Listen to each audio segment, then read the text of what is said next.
suicide was okay in Oregon, and I said I didn't agree with it, and they were saying maybe you want to check in when your doctor like that, so I called the crisis line. Okay. So I called the crisis line and made it apparent I don't agree with assisted suicide, even though assisted suicide is legal in the state of Oregon. Okay, well that's good. You had your voice heard. That was a good idea. I also don't agree with, abortions are now legal, but I think abortions happen more than they should. But sometimes I think they're, a necessity, but on the other hand, I think that the medical system can go haywire or basically be self-defeating.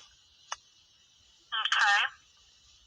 So that's the issue that I'm having because, I know a few people and the doctors was just a 9-to-5 job, or the doctors got the job because, it was brought up to me that they live in a perfect world, or that's why they're a doctor, because everything was perfect for them, and because of that, they don't know oppression or anything like that somebody from a low economic standard would face. Okay.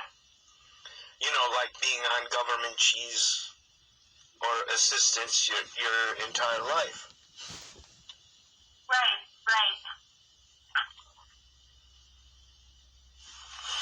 So, what is it? I mean, how am I going to, if I drove back, let's say, the second or the third, how am I going to ensure my safety that you're going to be there or anybody's going to be at the courthouse or they're going to let me in or even type in my name correctly?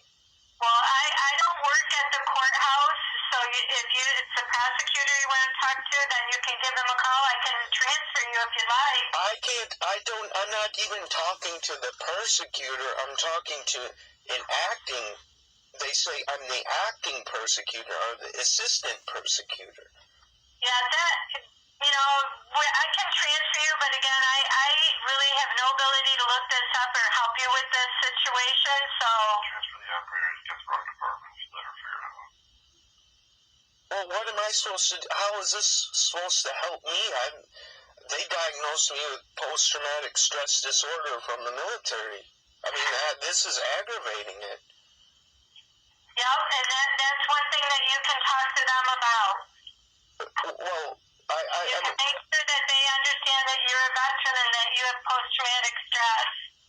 Well, I mean, this whole thing from 2 years or a year and a half is kind of, it has an effect on your psychology. Why don't you guys do it? Why don't you want to do it, or the person eavesdropping wants to do it? Well, I'm not trained to do it. I don't work in that department, so I have no ability to look it up. But I'm going to transfer you to the prosecuting attorney's office. I'm going to transfer you to the main line. That extension is 8311. Okay? Because if there's a legal proceeding and you need information about it, that's where you have to start to get it. They don't share that with the Veterans Service Office. Well, the Secret Service, Jonathan at the White House said that we're not doing all that. Okay, well, hold on, and I'm going to transfer you now. One moment, please.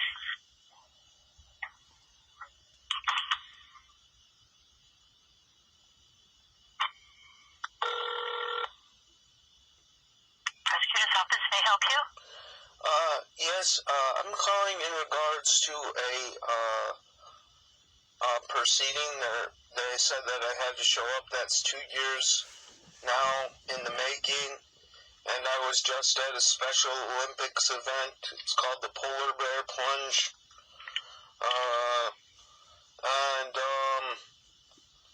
I've been to another Special Olympics event, and I'm wondering, if this is going to be dropped or not, so I can ever visit my family again or not. Okay, and what is your last name? Well, you don't know my last name? Well, you haven't given it to me. I mean, I don't know what...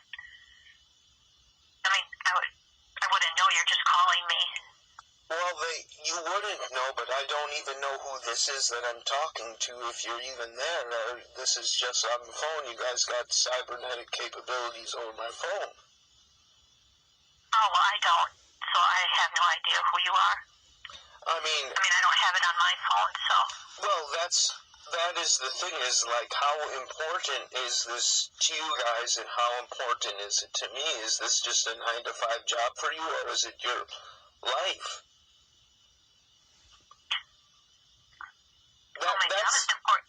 Sir, my job is important to me, but I don't have any special things on my phone to know who you are. No, that's not what I'm saying. I mean, like, if somebody was, like, you know, having a bug on me or a wire, and they were saying, you should pay for us to eavesdrop on you. This is complete, and us to bug you. You should pay for that. And I said, no, my dad said, no, you shouldn't. But then he said, yeah, you should pay for them in jest, you know. So then I'm wondering, like, you know, like, so you don't know what was going on before or after, and then whatever. So I'm wondering, is this issue ever going to be solved, or you think it's safety for me to just stay here and do nothing? And I have no, it's just not. I mean, like, am I jeopardizing my safety that much by doing something that's not illegal? And it's not really hurting anybody, but it's strengthening my social relationships and strengthening my psychology. But your people are telling me a lie because they think it's keeping me safe when it's not. I mean, what type of effect does a lie have on your subconscious and psychology? This is a person that's been diagnosed, or said they've been diagnosed with post-traumatic stress disorder. I mean, to be 100% honest, if this was online, what type of purpose or intention, how is this helping the individual by producing a lie in that manner, and producing the intention of making this person feel like a scumbag, a criminal, and somebody that's a hazard to society, not somebody that helps society? How is this supposed to really benefit anybody's life? You know, and like the judge said one thing to me that was very aggressive, and then the it was on Zoom. And the Secret Service and the FBI was 4 and 5 blocks away. So, I mean, no one wants to do that. And now I'm feeling like somebody that's hurt emotionally, and hurt because your people keep telling me something that isn't true, or something they can't carry out themselves. Because you get to a certain level and you're going to realize that no one else is going to help you with certain types of things. You're on your own. They're not going to help you. They may fix your car anymore. They're not going to help you if you get a flat tire. They're not going to help you stay physically stronger or mentally stronger than people, or they may.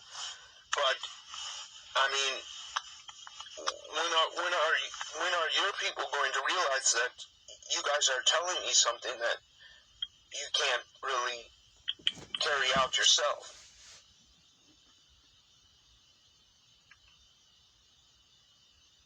I'm not familiar with your situation, sir, so I can't really advise you of anything. Well, that's what I'm saying is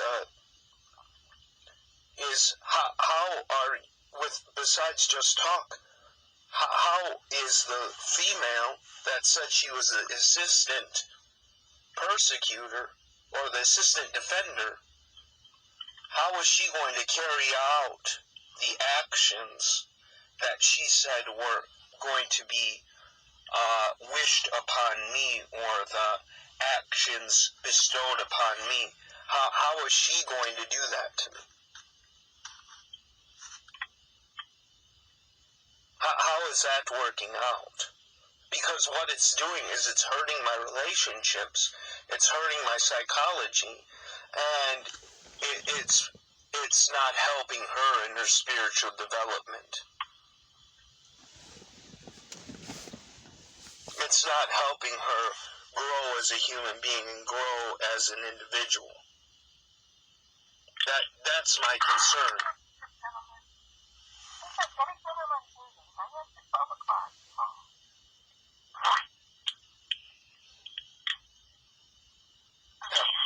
As I said before, I'm not familiar with what your situation is, so I can't really give you any information. So, you're calling the police on me? No, I don't know who you are. I mean, there's nothing I can do. I have no idea who you are.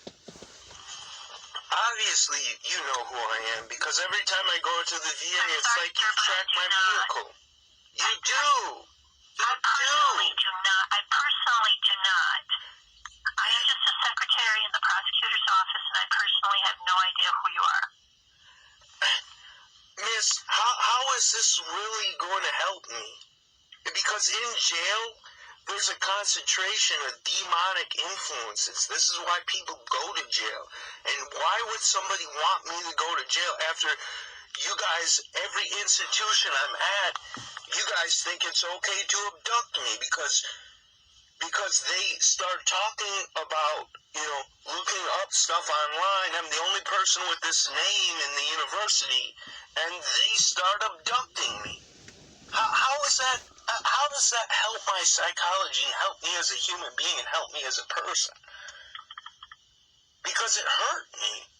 It hurt me. And it continues to hurt me that the people are so,